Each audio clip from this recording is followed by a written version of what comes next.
Hi, hello friends. Welcome back to Home Legal Diaries. இன்னைக்கு இந்த வீடியோவில் ஸ்கூல் டேஸில் மார்னிங் ரொட்டீன் எப்படி இருக்குன்னு பார்க்க போகிறோம்.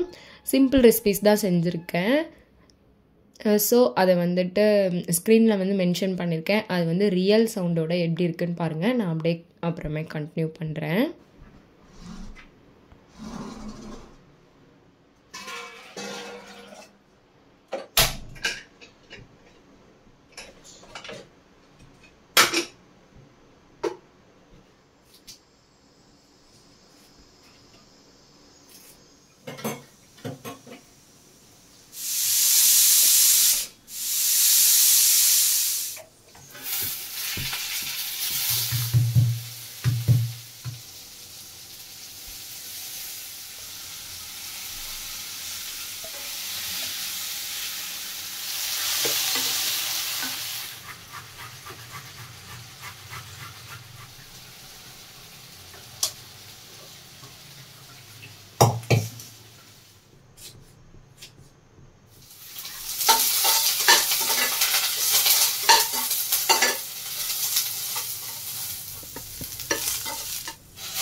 இது வரைக்கும் வீடியோ வந்து ரியல் சவுண்டில் வந்து பார்த்துருப்பீங்க. ரியல் சவுண்டில் வீடியோஸ் வந்து எப்படி இருக்குன்ட்டு கமெண்ட் பண்ணுங்கள்.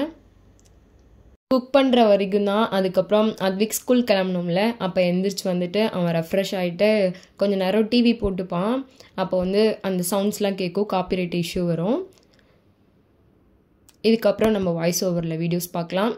அத்விக் வந்து எல்லாம் ப்ரிப்பேர் பண்ணதெல்லாம் அவன் பாக்ஸில் போட்டு அவன் லஞ்ச் பேக் வந்து ரெடி பண்ணியாச்சு.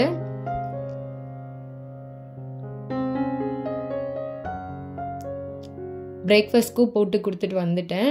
அதுக்கப்புறம் பேக் பண்ணிவிட்டு கொஞ்சம் இன்றைக்கி வந்து சீக்கிரமாக வந்து ரெடி ஆகிட்டோம்.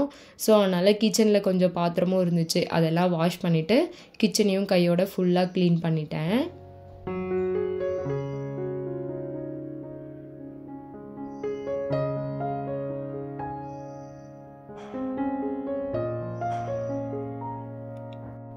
எல்லா ஒர்க்கும் முடிச்சுட்டு அத்விக்கையும் போயிட்டு விட்டுட்டு வந்துட்டோம்.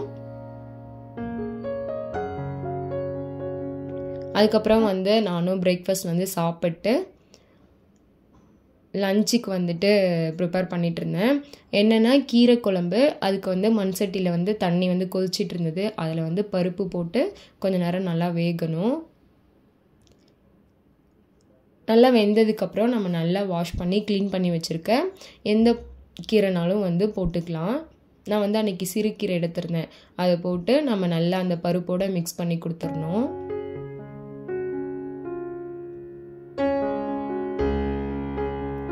பருப்பு பாருங்கள், இந்த மாதிரி ஒரு 3/4 பதத்துக்கு நல்லா வெந்திருக்கணும். அதிலே வந்துட்டு உப்பு, பச்சை மிளகாய், பூண்டு இதெல்லாம் வந்து ஆட் பண்ணிக்கணும்.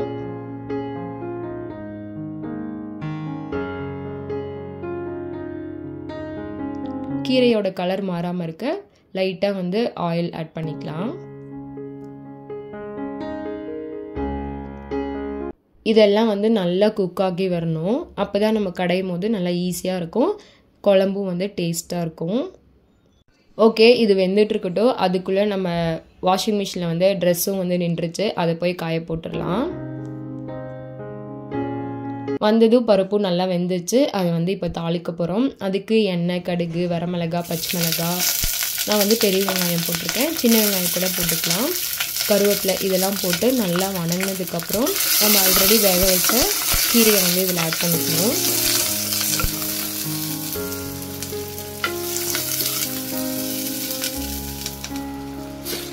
நம்ம இந்த கீரையை ஆட் பண்ணிவிட்டு நல்லா வந்து மிக்ஸ் பண்ணிவிட்டு நம்ம மத்து வச்சு நல்லா கடைஞ்சிக்கணும். நல்லா கடைஞ்சிட்டா நம்ம கீரை குழம்பு சூப்பராக ரெடி ஆயிரும். நேற்று ஈவினிங்காக இந்த நாவப்பழம் வந்து வாங்கிட்டு வந்திருந்தாரு. அது வந்து உப்பு மஞ்சத்தூள் போட்டு நல்லா வாஷ் பண்ணிவிட்டு பாக்ஸில் வந்து போட்டு வச்சிட்டேன்.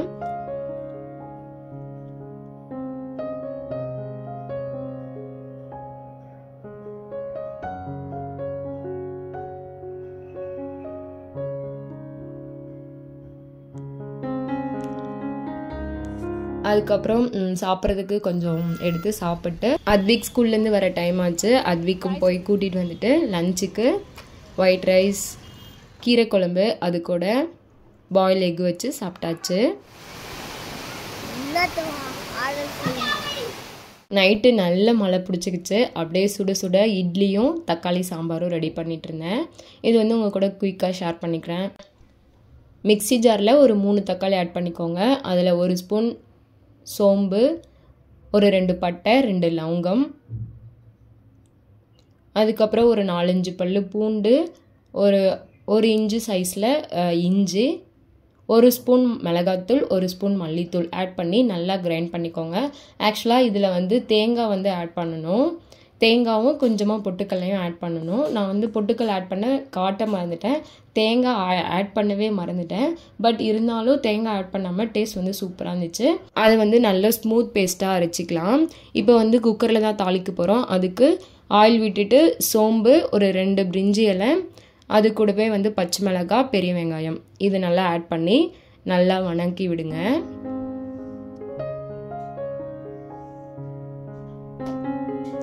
இது நல்லா வணங்கினதுக்கப்புறம் நம்ம அரைச்சி வச்ச பேஸ்ட் வந்து ஆட் பண்ணிக்கலாம்.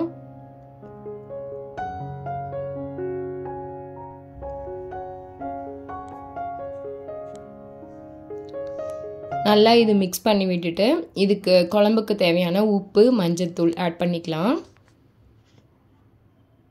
இதையும் நல்லா மிக்ஸ் பண்ணி விட்டுட்டு ஒரு 3 விசில் விட்டு எடுத்துக்கோங்க.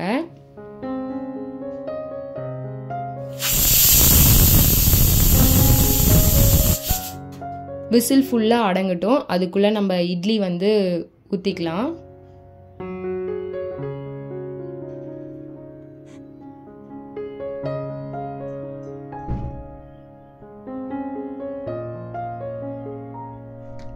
ஃபுல்லாக வந்து விசில் அடங்கிருச்சு. இப்போ வந்து குழம்பு வந்து நல்லா அப்படியே கெட்டியாகவும் இல்லாமல் தண்ணியாகவும் நல்லா கரெக்டான பதத்தில் இருக்குது.